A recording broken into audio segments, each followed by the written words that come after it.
Medical diagnosis విషయానికి వస్తే మనమంతా ఒక విధమైన ఖచ్చితత్వాన్ని ఆశిస్తాం కదా. ఒక ఇంజనీరింగ్ ప్రాబ్లం లాగా దాన్ని చూడాలని మన మైండ్ కోరుకుంటుంది. కరెక్ట్. ఎవరికైనా చెయ్యి విరిగితే ఆ ఎక్స్రేలో ఒక తెల్లటి గీత చాలా స్పష్టంగా కనిపిస్తుంది. అవును, డాక్టర్ ఆ ఫిల్మ్ చూపిస్తూ చూసారా ఇక్కడ ఎముక విరిగింది అని సింపుల్గా చెప్పేస్తారు. మనకూడా అది క్లియర్గా అర్థమైపోతోంది. అదొక బైనరీ సిచ్యువేషన్ అన్నమాట. విరిగింది లేదా విరగలేదు. మన బ్రెయిన్కి ఇలాంటి బ్లాక్ అండ్ వైట్ విషయాలంటే చాలా ఇష్టం. రైట్. వాటినొక కేటగిరీలో పెట్టేసి మనం చాలా సేఫ్గా ఫీల్ అవుతాం. కానీ ఇక్కడే ఒక పెద్ద ప్రాబ్లం ఉంది. ఏంటది? అదే నరాలు, మెదడు పనితీరు లేదా సైకలాజికల్ సమస్యల ప్రపంచంలోకి వెళ్ళినప్పుడు ఈ ఎక్స్రే మెషీన్లు, ఆ క్లారిటీ అంతా మాయమైపోతాయి కదా. ఎగ్జాక్ట్లీ. అకస్మాత్తుగా మనం ఒక అస్పష్టమైన, గందరగోళమైన ల్యాండ్స్కేప్లోకి అడుగుపెట్టినట్లు అనిపిస్తుంది. ఏది నిజమైన సమస్య, ఏది కేవలం లక్షణం అనేది తేల్చడం చాలా కష్టమైపోతోందంట. అవును, ఒక పట్టాన ఏదీ క్లియర్గా కనిపించదు. ఇదంతా ఎందుకు చెప్తున్నామంటే, సరిగ్గా మన రోజువారీ జీవితంలో సమాచారాన్ని ప్రాసెస్ చేసే విధానంలో కూడా ఇలాంటి అస్పష్టతే ఉంటుంది. ఖచ్చితంగా. మనకు తెలిసిన విషయాల్లో ఏది నిజం, ఏది మన భ్రమ అనేది చెప్పడం కష్టం. రైట్. సో ఈరోజు మన డీప్ డైవ్లో ఈ అస్పష్టతను ఛేదించడం గురించే మాట్లాడుకోబోతున్నాం. మన ముందున్న book knowledge and truth, the essentials for quality life. చాలా పవర్ఫుల్ బుక్ ఇది. అసలు సమాచార వెల్లువలో ఏది సత్యం, ఏది నమ్మకం అని ఎలా విడదీయాలి అనేది చాలా డీటెయిల్గా చెప్పారు రచయిత. అవును. అసలు దేనినైనా మనం ఎందుకు గుడ్డిగా నమ్ముతామో అనే బేసిక్ ప్రశ్నల మీద ఫోకస్ చేస్తుంది. కాని ఒక్క నిమిషం, వింటున్న వాళ్లకి ఇక్కడొక విషయం మనం క్లియర్గా చెప్పాలి. ఆ ఇంపార్టెంట్ నోట్ కదా, చెప్పండి. ఈ పుస్తకంలో రచయిత మతం మీద, దేవుడి ఉనికి మీద, మూఢనమ్మకాల మీద చాలా షార్ప్గా రేషనలిస్ట్ యాంగిల్లో విమర్శలు చేశారు. అవును, ఆయన చేసిన వాదనలు కొన్ని చాలా బోల్డ్గా ఉంటాయి. ఎగ్జాక్ట్లీ. సో మనమిక్కడ ఎవరి పక్షం వహించడం లేదు, ఎవరి మనోభావాలను సమర్థించడం గాని కించపరచడం గాని మన ఉద్దేశ్యం అస్సలు కాదు. రైట్. ఈ బుక్లో ఉన్న లాజిక్ని, ఆ రచయిత ఆలోచనా విధానాన్ని మాత్రమే మనం ఒక మైక్రోస్కోప్ కింద పెట్టి నిష్పక్షపాతంగా విశ్లేషిస్తున్నాం అంతే. కరెక్ట్. ఇదొక ఇంటెలెక్చువల్ ఎక్సర్సైజ్ లాంటిది. సో ఒక బేసిక్ పాయింట్తో స్టార్ట్ చేద్దాం. అసలు ఈ నమ్మకం అనేది ఎక్కడ పుడుతోంది? ఫర్ ఎగ్జాంపుల్, రోజూ ఉదయం లేవగానే వాట్సాప్లో మనకు వందల కొద్దీ ఫార్వర్డ్స్ వస్తుంటాయి. ఈ ఆకు తింటే ఆ క్యాన్సర్ తగ్గిపోతోంది అనో, ఏదో సెన్సేషనల్ న్యూస్ అనో. అవును, చాలామంది ఒక్క క్షణం కూడా ఆలోచించకుండా వాటిని నమ్మేసి ఫార్వర్డ్ చేస్తారు కదా. అదే, మన బ్రెయిన్ ఆ ఇన్ఫర్మేషన్ని అలా ఎందుకు గుడ్డిగా తీసుకుంటుంది? దీనికి సమాధానం మనకు సమాచారం ఎలా చేరుతుంది అనే పద్ధతిలో ఉంది. రచయిత ఈ జ్ఞానాన్ని 2 రకాలుగా విడదీశారు. ఒకటి direct knowledge, 2 indirect knowledge. Okay, direct knowledge అంటే ఏంటి? అంటే మనం స్వయంగా మన ఇంద్రియాల ద్వారా ఎక్స్పీరియన్స్ చేసేది. పొరపాటున వేడి కాఫీ గ్లాస్ పట్టుకున్నామనుకోండి, చెయ్యి కాలుతుంది. ఎగ్జాక్ట్లీ. అది మనకు స్వయంగా తెలిసిన వాస్తవం. అక్కడ ఎలాంటి ప్రశ్నలు ఉండవు. బ్రెయిన్ వెంటనే యాక్సెప్ట్ చేస్తుంది. అది ఒక అబ్సల్యూట్ ఫ్యాక్ట్. అర్థమైంది. మరి ఇండైరెక్ట్ నాలెడ్జ్ అంటే?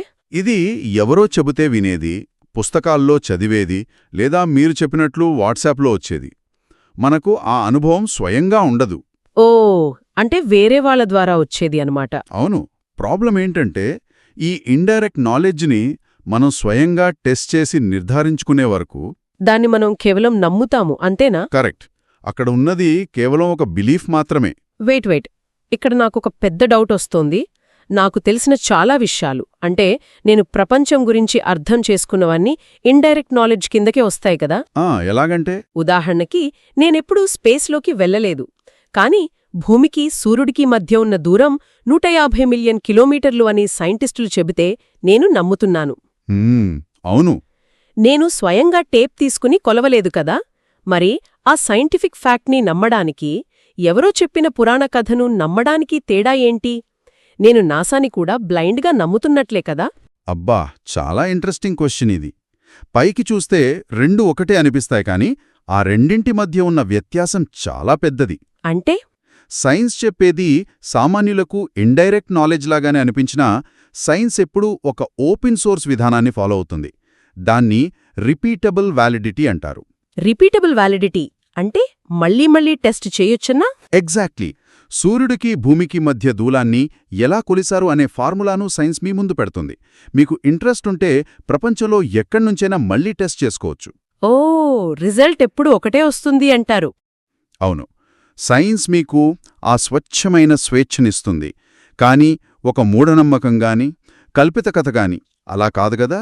రైట్, వాటిని మనం ప్రశ్నించకూడదు. కరెక్ట్. టెస్ట్ చేయడానికి ఎలాంటి అవకాశం ఉండదు. పైగా ప్రశ్నిస్తే తప్పు అనే ఒక భయాన్ని కూడా క్రియేట్ చేస్తారు.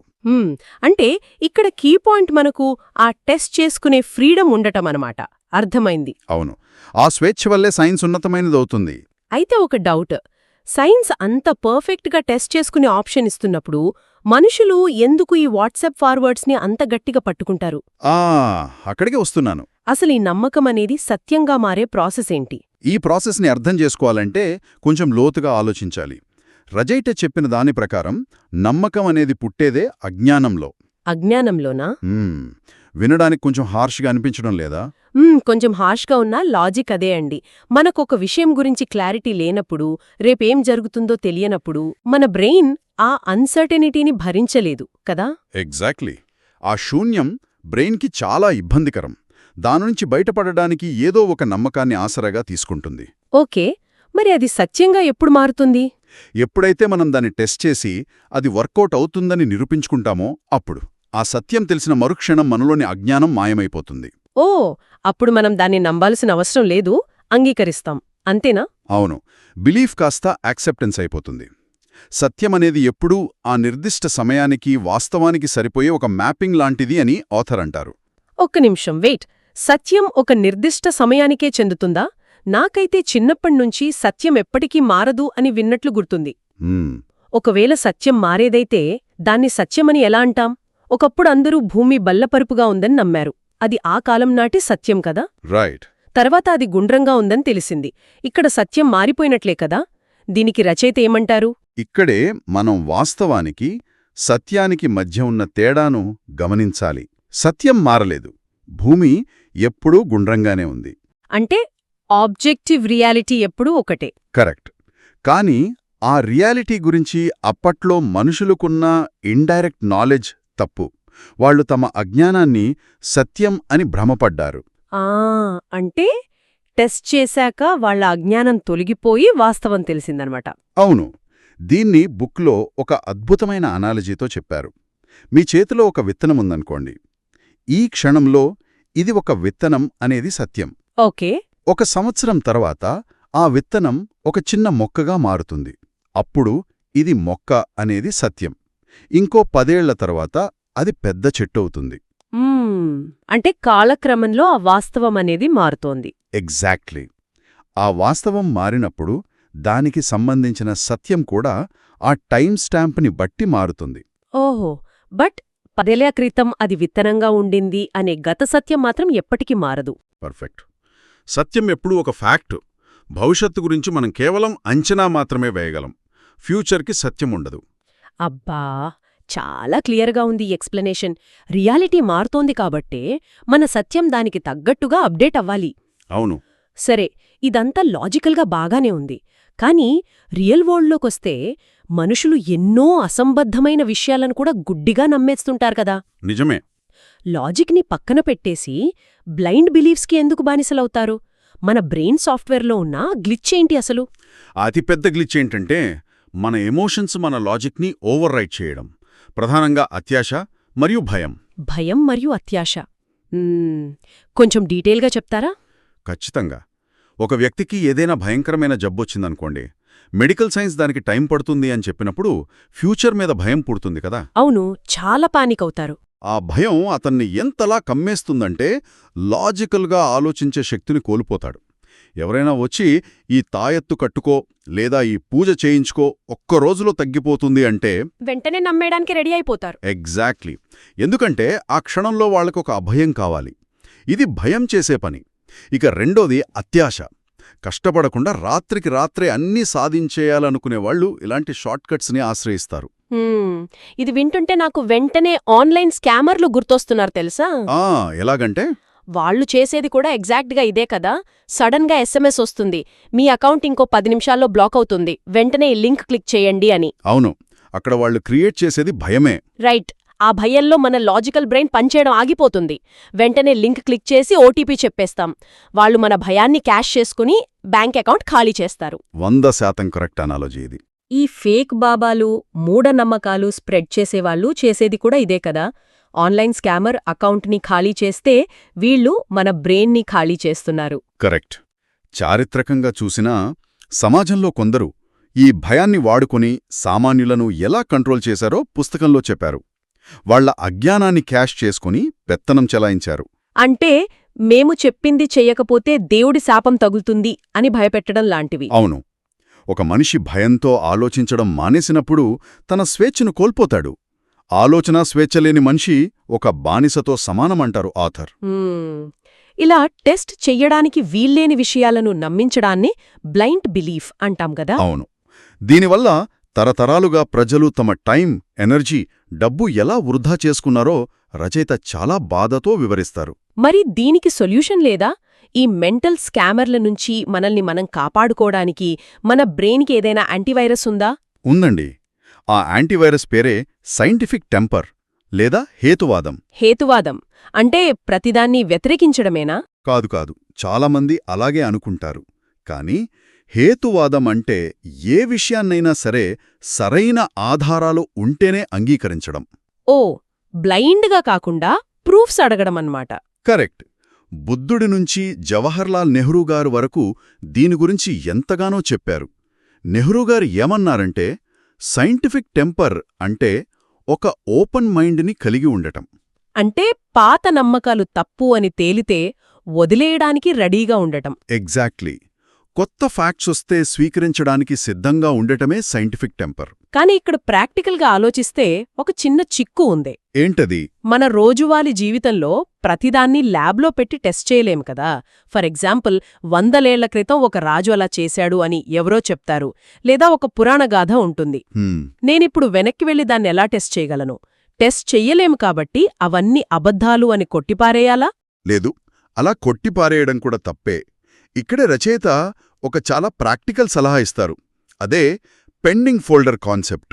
పెండింగ్ ఫోల్డర్ అంటే కంప్యూటర్లో లాగనా? అవునండి. ఏదైనా ఒక విషయాన్ని మనం టెస్ట్ చేయలేనప్పుడు, దానికి ఆధారాలు లేనప్పుడు దాన్ని ఫ్యాక్ట్గా గుడ్డిగా నమ్మకూడదు. అలాగని పూర్తిగా అబద్ధమని రిజెక్ట్ చేయకూడదు. దాన్ని సింపుల్గా అన్డిసైడెడ్ అని పక్కన పెట్టేయాలన్నమాట. కరెక్ట్. దాని గురించి జడ్జ్మెంట్ పాస్ చేయాల్సిన అవసరం లేదు. ఈ పద్ధతి ఫాలో అయితే మన మెంటల్ పీస్ చాలా సేవ్ అవుతుంది. వావ్, ఇది చాలా అద్భుతంగా ఉంది.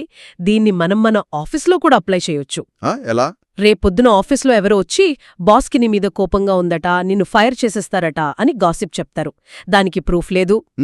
అప్పుడేం చేస్తారు? దాన్ని వెంటనే నమ్మేసి టెన్షన్ పడే బదులు, లేదా గొడవ పెట్టుకునే బదులు, ఓకే, నాకు దీనిమీద ప్రూఫ్ లేదు కదా, సో దీన్ని పెండింగ్ ఫోల్డర్లో పెడతాను అని అనుకుంటే మెంటల్ పీస్ మిగులుతుంది కదా. ఎగ్జాక్ట్లీ. తెలియని విషయాల గురించి భయపడటం మానేసి ఫ్యాక్ట్స్ మీద ఫోకస్ చేయడమే సైంటిఫిక్ టెంపర్. సూపర్ కాన్సెప్ట్ ఇది. సరే, ఇప్పుడు మనం ఈ డీప్ డైవ్లో అత్యంత సున్నితమైన టాపిక్లోకి ఎంటర్ అవుతున్నాం. మతం, దేవుడు. అవును, చాలా డీప్ వాటర్స్ ఇవి. మళ్లీ వింటున్న వాళ్లకి గుర్తు చేస్తున్నాను, ఈ బుక్లో రచయిత ఈ కాన్సెప్ట్స్ని కేవలం హేతుబద్ధత అనే స్కేల్తో ఎలా కొల్చారో మనం అనలైజ్ చేస్తున్నాం. మనం ఏ సైడ్ తీసుకోవడం లేదు. కరెక్ట్ అండి. సో ఈ లాజిక్ని దేవుడనే కాన్సెప్ట్కి అప్లై చేసినప్పుడు రచయిత ఏం చెప్పారంటే, చెప్పండి. దేవుడు ఉన్నాడు అని నిరూపించడానికి భూమి మీద ఎలాంటి ఫిజికల్ టెస్ట్లు లేవు అన్నది ఆయన ప్రైమరీ ఆర్గ్యుమెంట్. ఓకే.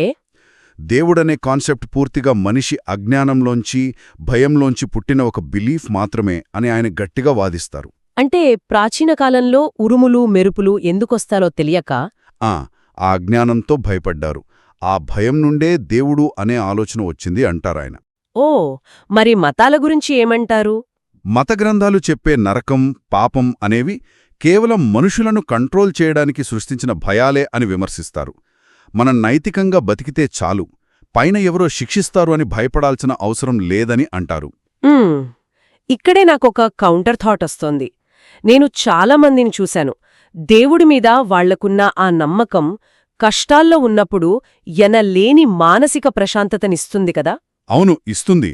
మరి కేవలం నైతికంగా లాజికల్గా ఉంటే ఆ స్థాయిలో హోప్ కానీ ప్రశాంతత కానీ వస్తుందా?